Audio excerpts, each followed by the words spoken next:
Hier, nous avons entendu parler de la charité fraternelle, de l'amour fraternel, aujourd'hui de la joie et de la simplicité. Et cela nous fait du bien parce que nous y aspirons. La question peut-être que certains se posent, c'est se dire, oui, mais comment être dans la joie quand je suis triste? Comment être simple quand tout est compliqué?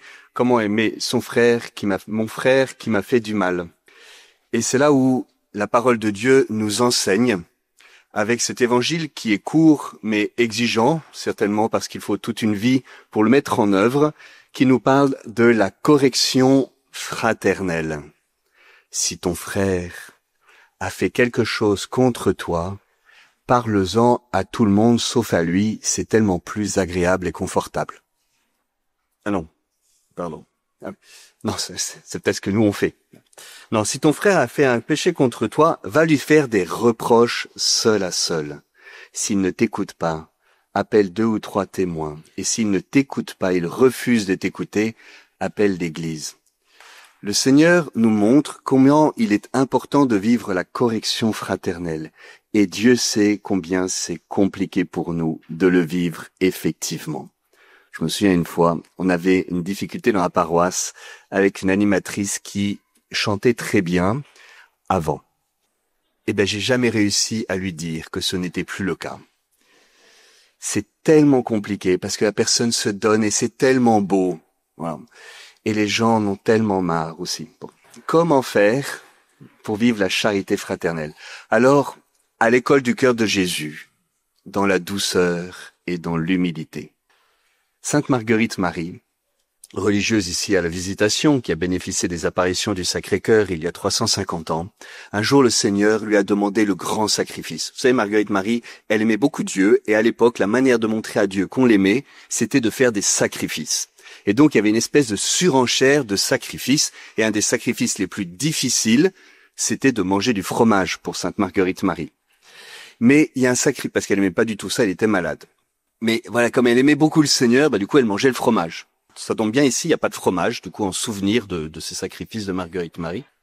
Mais le vrai sacrifice, c'est pas de choisir ces sacrifices, c'est de renoncer à sa volonté propre pour entrer dans l'obéissance amoureuse de Dieu. Et un jour, le Seigneur lui demande le grand sacrifice qui va la faire souffrir plus que tout. Elle va résister pendant des semaines. Va voir tes sœurs et dis-leur que leur charité s'est refroidie. Mais la pauvre Marguerite Marie, elle aurait préféré être écartelée plutôt que d'aller voir ses sœurs et de les appeler à la conversion, elle qui avait une si grande conscience de sa pauvreté. Alors elle résiste, un jour elle a une idée, elle dit je vais demander à ma supérieure qui certainement me dira de ne pas le faire. Ça n'a pas marché. La supérieure trouvait que c'était une très bonne idée. Elle résiste, Marguerite Marie. Et le Seigneur lui dit, puisque tu résistes, non seulement tu vas le faire, mais tu vas le faire devant tout le monde. Et là, la pauvre Marguerite Marie, elle va voir de nouveau la supérieure qui est tombée malade. Bon, je sais pas si c'est lié, mais en tout cas, elle est tombée malade. Et de nouveau, la supérieure la confirme dans cette mission. Elle va vivre la nuit de l'agonie, Marguerite Marie. Pendant 2 heures, elle dira, toutes les souffrances de ma vie réunies en un instant ne suffiraient pas à dire ce que j'ai vécu au cours de ces 2 heures. Ça a été une vraie agonie. Elle dit, Seigneur, épargne-moi, éloigne de moi cette coupe d'aller dire à mes sœurs, de leur faire des reproches. C'est quand même intéressant, parce que nous, parfois, ça nous fait pas du tout une agonie d'aller faire des reproches aux gens. En tout cas, elle, oui, parce qu'elle est humble. Bon, et puis à un moment, elle craque, et elle va voir ses sœurs, qui réagissent comme vous l'imaginez. Je me suis dit, mais attends, mais elle se prend pour qui, celle-là? Et là, après la nuit de l'agonie, c'est la nuit de la passion. Parce que les sœurs, en fait, ça réagit mal. Elle va voir leurs sœurs, votre charité s'est refroidie, le Seigneur vous demande de vous convertir. Et les sœurs sont furieuses, et elles manquent de l'écharper. Et au ministère de la Visitation, on a encore le couloir où a failli mourir martyr de la charité Sainte Marguerite Marie. Et puis finalement, tout le monde se calme au plein milieu de la nuit, c'était un peu le bazar quand même, et les unes après les autres, elles se disent, mais dans le fond, elle a raison. Et elles vont toutes aller voir Marguerite Marie pour lui demander pardon. Et comme c'était le jour où elles devaient renouveler leur profession religieuse, elles ont fait appeler tous les prêtres de la ville pour se confesser et demander pardon au Seigneur. Elles ont renouvelé leur profession religieuse après cela, et historiquement, c'est à partir de là que le message du cœur de Jésus est sorti du monastère. Vous voyez, c'est la communion fraternelle retrouvée qui devient le lieu de la mission et qui permet la mission.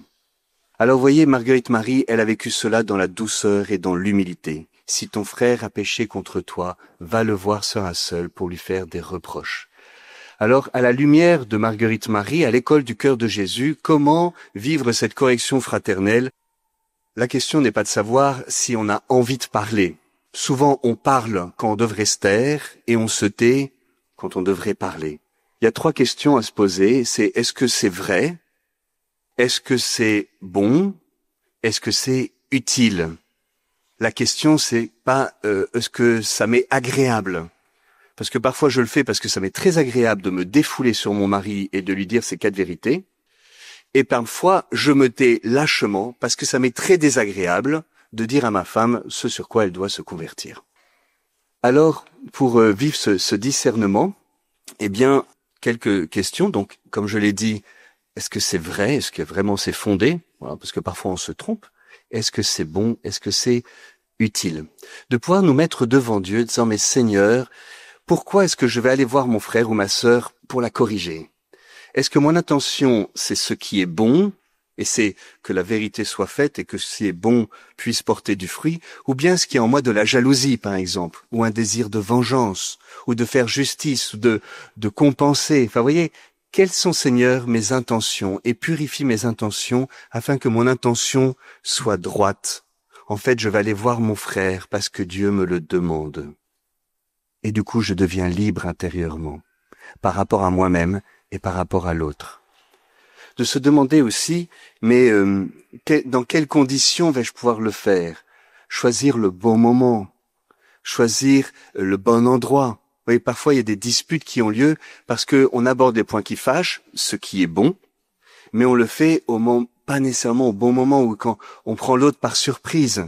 Ça peut être bien de dire, écoute, j'ai quelque chose à te dire, quand est-ce qu'on pourrait en parler? Plutôt que de dire, j'ai attendu que tu rentres du boulot, du coup il faudrait que tu t'assoies et qu'on parle tous les deux. Et puis, de demander au Seigneur une grande douceur et une grande humilité. Vous voyez, Saint Claude à Colombière disait, la personne vraiment humble ne se scandalise de rien, parce qu'elle se voit elle-même si proche du précipice, qu'elle ne s'étonne pas que les autres y soient tombés. La personne vraiment humble ne se scandalise de rien parce qu'elle se voit elle-même si proche du précipice qu'elle ne s'étonne pas que l'autre y soit tombé. Alors Seigneur, donne-nous de vivre la correction fraternelle avec courage, avec liberté intérieure, mais aussi avec une grande douceur et une grande humilité. Seigneur, tu sais bien qu'en fait, on n'y arrive pas, mais nous nous appuyons sur toi parce que si tu nous le demandes, tu nous en donnes la grâce.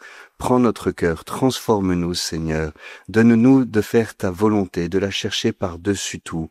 Te déposons tout ce qui peut être lieu de tension, des difficultés que nous pouvons vivre dans nos paroisses, dans nos familles, dans les couples, au travail. Seigneur, nous te déposons tout cela dans cette Eucharistie.